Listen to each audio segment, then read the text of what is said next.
Hi, welcome to Health Talk with Nicole and Dr. Martha. I'm Nicole Tatro.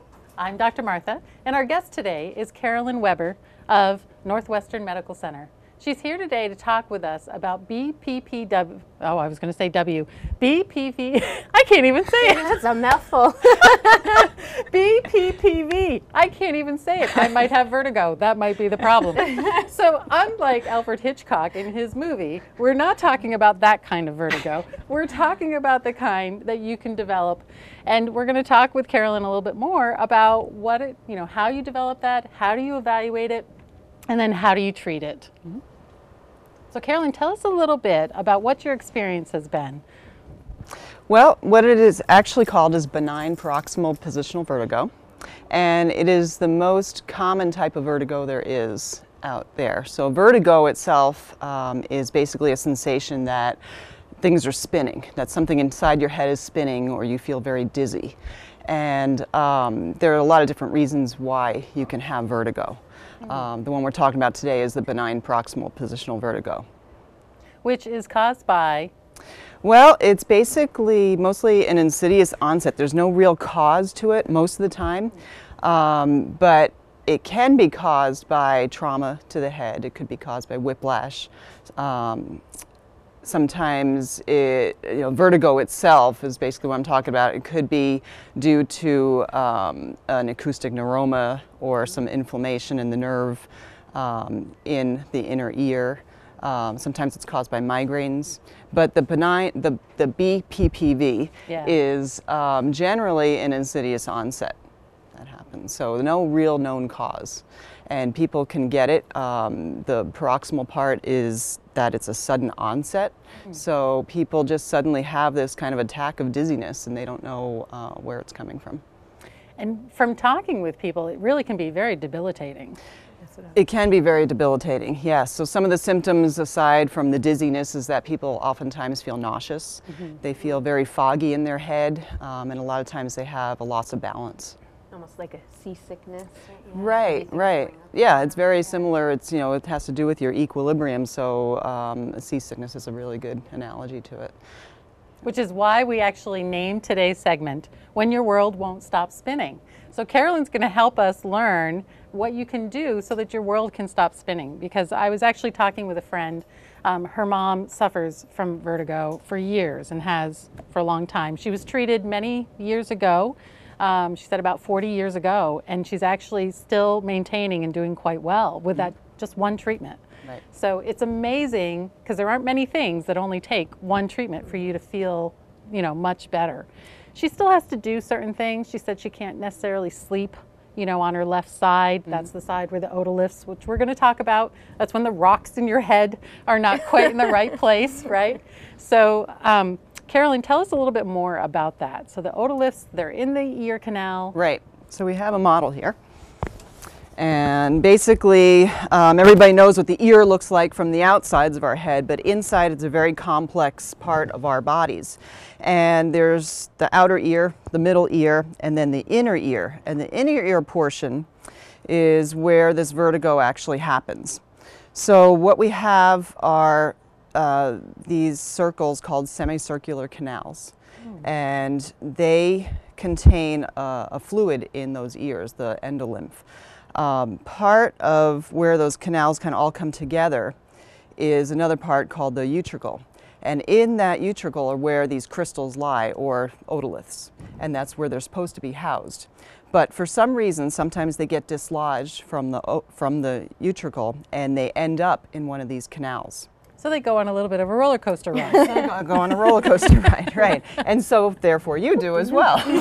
And so most typically they're in this one canal called your posterior canal, and but they also can be in the other ones. And so what happens is when those crystals get in that part of the canal, you feel very dizzy because your body is sensing that the flow of that endolymph is different. And it has a lot to do with gravity as well. So this type of vertigo is very symptomatic with changes in position. So maybe going from sitting to lying down, or rolling over in bed, or getting back up. And that's usually when people feel this wave of dizziness. Right. And it generally doesn't last very long each episode. a lot of people say, if I just stay still and close my eyes, it'll go away eventually. But it recurs, and like you said, it's very debilitating. Yeah. And people are scared because they don't know what it is. Right. And they're thinking, am I having a stroke, or do I have a brain tumor? You know, you don't know. And a lot of times it That's could scary. be just these crystals. Yeah. And it's treatable, which is the nice part.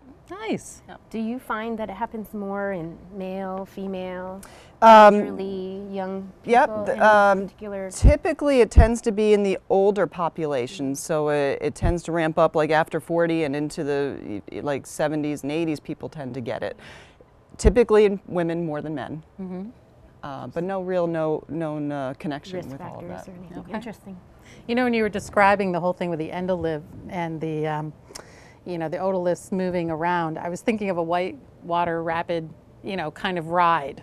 So inside your head, if you can kind of picture that, that's kind of what's going on. You've got those boulders and,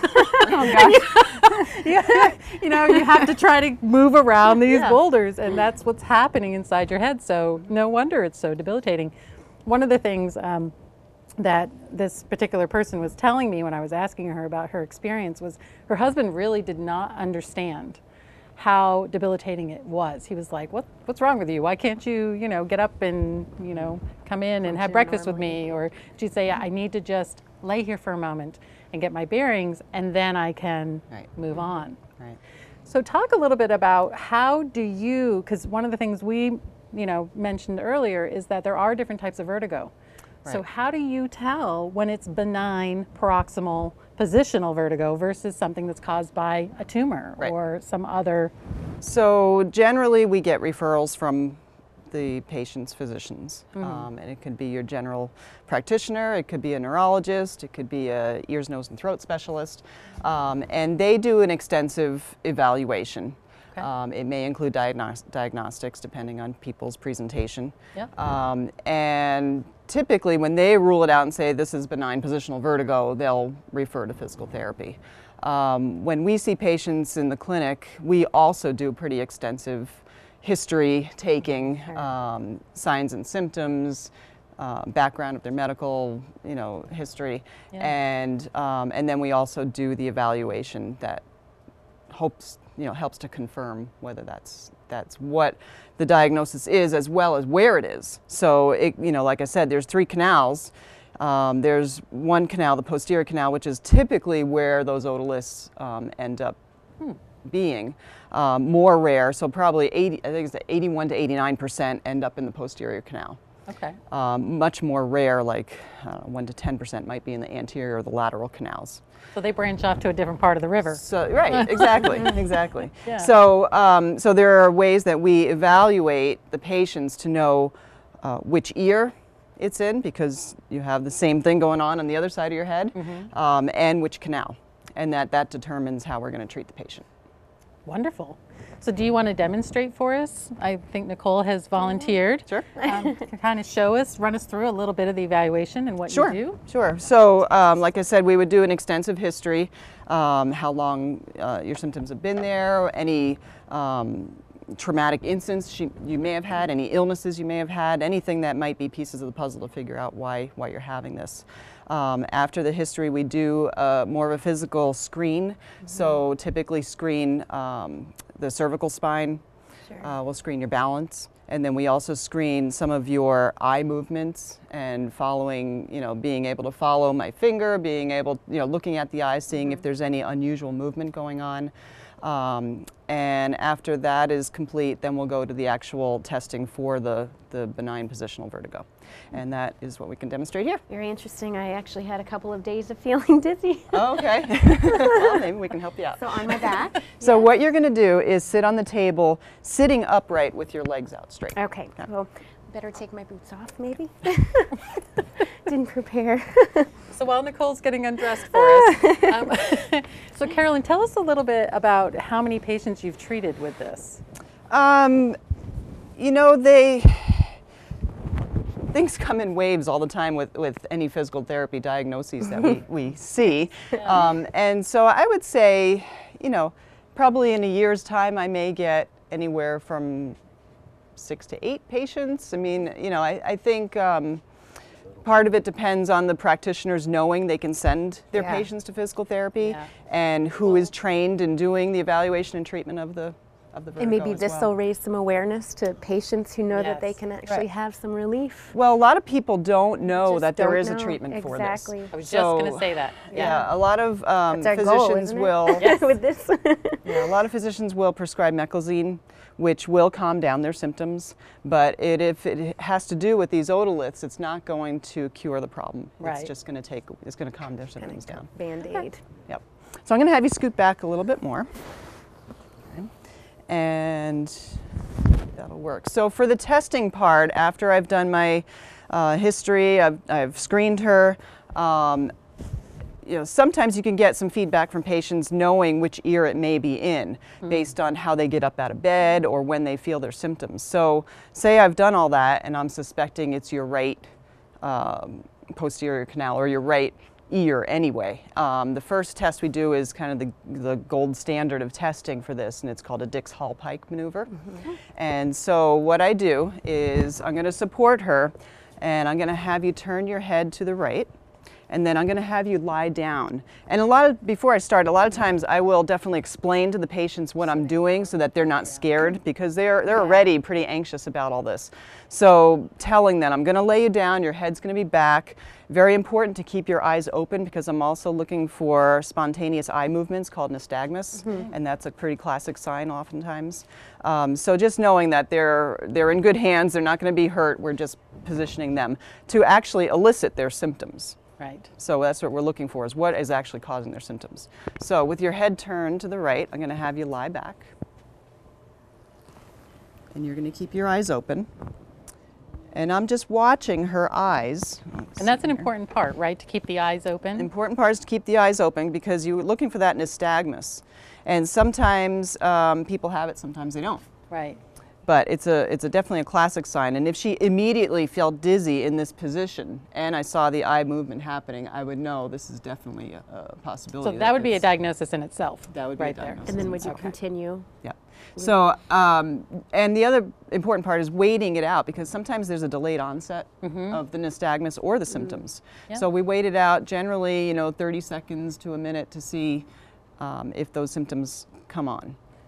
And then do you do the same, going in the opposite So then direction? I would do the same. So I'll have you just go ahead and sit back up. Okay. And then I would do the same on the other side, see if that elicits any symptoms. Now, it's important to return them to neutral so that the otoliths Yes. can get back into... And just so she Space. feels like, okay, things are settled down and she's ready to move on, because people Right. do get nauseous with this sometimes. So you want to make sure they're staying comfortable, and that we're not just escalating all the symptoms one on top of the other. Right. What about ringing in the ears? complaints with Tinnitus can sometimes happen, not typically with benign positional vertigo. Sometimes that could be more of a cause of maybe something else going on Totally in right. the inner ear. I was just curious. So is the treatment very similar to the evaluation? Yep, so the treatment is quite similar. Where's our model? Right here. Show you. So Martha and I were talking a couple weeks ago, and as I was explaining what happens in the inner ear, she said, "Oh, just like that marble game." Yes. And it's it's a really good analogy, because these otoliths, say you have some in your posterior canal, they're going to be kind of stuck in here somewhere. What you're trying to do is get them back to that utricle. Yeah. Okay, so you have to position the head against gravity in certain ways to kind of guide those crystals to go back where they're supposed to be. So, so the treatment is very much like that. We're trying to get, with the head going back, we're trying to get first the canal position this way, then we're trying to turn it this way, then we're going back around until those crystals kind of find their way where they're supposed to be. This reminds me of herding cats. I mean, very similar idea of trying to get things to go back where they belong. So it's very dependent on the position and the angles, because when you look at this anatomy, it's complicated as it is, but it's also not on very straight planes. So you're at a 45-degree angle here. You have to get them in the right positions all the way through. Right, because we don't just stand in neutral all Right. day long. Exactly. So I can demonstrate Great. what the treatment would be real quickly. So again, saying that she had symptoms that were coming from the right posterior canal, I would do a maneuver that's called an Epley maneuver. And that is basically doing exactly what I explained with that model. Okay, so I would tell my patient that we're going to do similar positions as we did with the testing, but now I'm going to go further. I'm going to have you first with your head turned to the right, then we're going to have it turned to the left, then I'll have you side lying, and then I'll have you sit up. And we're going to repeat this process several times because you're trying to work those otoliths back where they belong. Okay. Okay, so we'll just go through one round so you get an idea of what it is. So your head's turned to the right, you're going to go ahead and lie back. And typically, if she really has the vertigo here, she's going to be very symptomatic. So she might be dizzy. She might say, oh, I don't feel good. You might see the eye nystagmus going on. You're going to hold it for about 30 seconds or until those symptoms subside. Okay. Okay.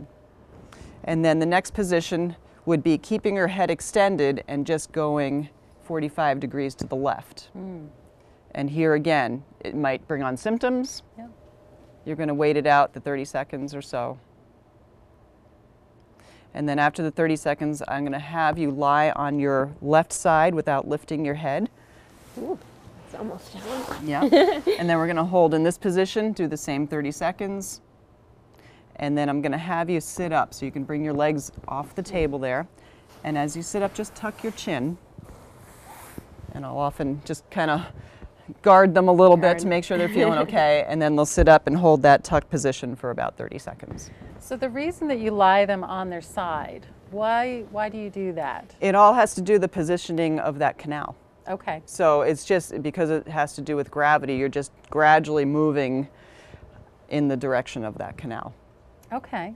Now you didn't have them, you didn't have Nicole lie on her right side. Is there a reason you go only to the left, or do you normally do both? No, if you've determined that it's in the right ear, this is the maneuver you want to use. Oh, okay. If it was in the left ear, we would be starting the other way and do exactly the opposite. Oh, okay. I missed that part. That's great. Yep. And that's the posterior canal. There's the other canals, and there are other positions for that and treatments, but in all honesty, I don't even know if I've used that once, because most of them are the posterior canal, and people will get up even halfway through the treatment. A lot of times they'll say, no, I don't feel anything, and I'll sit them up and they're okay. Right. I'll still do 2 more rounds of that treatment. Yeah. And each time they feel less and less symptoms. Nice. And then by the time we're done with the third, they're okay. You can lay them down. You know, I don't necessarily retest because you don't want to mess things up, but then we'll have instructions to go home with, like, try to stay upright for the rest of that day. Yeah. Try to actually lie on your left side, because that's going to tend to be where the crystals won't come back out of that utricle. Yeah. And just, you may feel a little not right for several days. You might feel a little foggy in your head, or like your balance isn't quite back, and sometimes it takes several days. But the immediate vertigo is generally cleared up. Okay. Now, are there things at home that they can do to kind of maintain those otoliths being in, staying in that position that you want them in? So there's a self-treatment that's almost identical to what I did. I basically guided her head. Okay. But at home, a lot of times I'll send people home with that similar exercise. The only difference is I don't recommend that people put their head off the end of a table and have it hanging there. So I'll have them use a towel or a pillow, and if they lay over that, they get just enough extension in their neck that they can get to the right position. And they basically go through that same sequence. Okay. And Great. I think for the most part, patients sometimes need to use that, but a lot of times if you've cleared it, it is clear. Cool. So do you see a big difference just after that first treatment? Absolutely. What do they report generally? Well, again, some people still may not feel very well. They may be a little nauseous. They may feel kind of weak or a little bit out of balance. So sometimes it's hard to tell immediately. Where I see it immediately is just in treating them. From the first time I go through that maneuver to the third time, it's a major difference. There's no more nystagmus. There is no more initial onset of that vertigo happening. Wow. So, and then I'd follow up with patients a week later, generally by phone, just to say, hey, how's it going? And typically people say, I'm all set. I feel better. I don't need to come in. Occasionally people do need to come in for a second treatment. Yep. And usually that clears it. Okay. That's fantastic. Wow. good to I can't believe that people live with this and not knowing, with just a couple of treatments, it can really change their world. Yep. So what would you recommend, you know, if we have people that are in the community and they say, oh, you know, a friend of mine has this, or what would you recommend for them? To see their primary care and ask for a referral? Generally, yes. Okay. Yes. We, you know, in the state of Vermont, we can see people directly, but we still recommend that they see their doctor first, and especially with vertigo, because it can be something else going on. Yeah. It's nice for them to be cleared and Just rule out everything just to rule out else. everything, make sure nothing else is going on, and then if they're referred, you know, even though we go through that extensive evaluation as well, we know we can treat it. That's fantastic. So now I know Nicole is also a physical therapist, and so with Bowen treatment, which we're going to talk about in our next segment, yay, is this something that you do as well, or is it something that you learned as a physical therapist and it's just kind of physical therapists like pick and choose, you know, what they treat? I did learn this, but I didn't go that route, so I wouldn't feel comfortable doing this particular you know, treatment. Bowen work has shown good results with some vertigo, but I have actually referred people out, and now I'm really super happy that I have a face to a name that I can actually send them to. Yes, and the name is Carolyn Weber, we're just saying. Now, Carolyn, I know you do some other things, some postural restoration and some things like that. Now, have you gone on to study more with vertigo? Is that how you kind of went that route? I have taken 2 classes in it. You can get a certification in vestibular rehab, which would include the vertigo. And I am interested in that, so maybe it's on my list. Maybe someday I'll get to it. I have those lists too. Right. I'm currently working on the postural restoration. Once I get that, you know, under my belt a little bit more, then probably move on to the next one. Wow, that's fantastic. And you're at the Georgia Clinic. Yep, so I work for Northwestern Medical Center. We have a satellite clinic in Georgia, and that's mostly where I work. Yeah. Wonderful.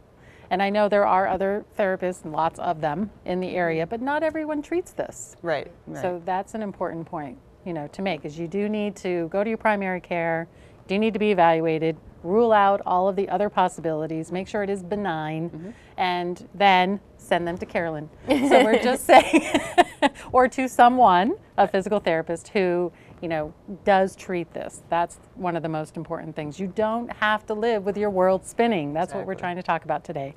The marble works, keep it for the kids. Let them play with it. Whitewater Rapids, keep that on the weekend. Enjoy it in another day. But for today, I think, you know, it's important that people understand they don't have to live with it. That's right. So thank you so much, Carolyn. We appreciate you coming and spending time with us today. No problem. And my pleasure. All right. We'll close out our show. Thank you guys for watching Health Talk with Nicole and Dr. Martha. Until next time. And please remember, we do Q&A. So if you guys have a burning health question, please hop on over to www.elitehealthandwellnessvt.com. Right over to the right, you can submit a question, and we'll do our best to answer your questions on air. You can leave your name, or you can be anonymous. It's totally up to you. Till next time, have a happy and healthy day. Take care.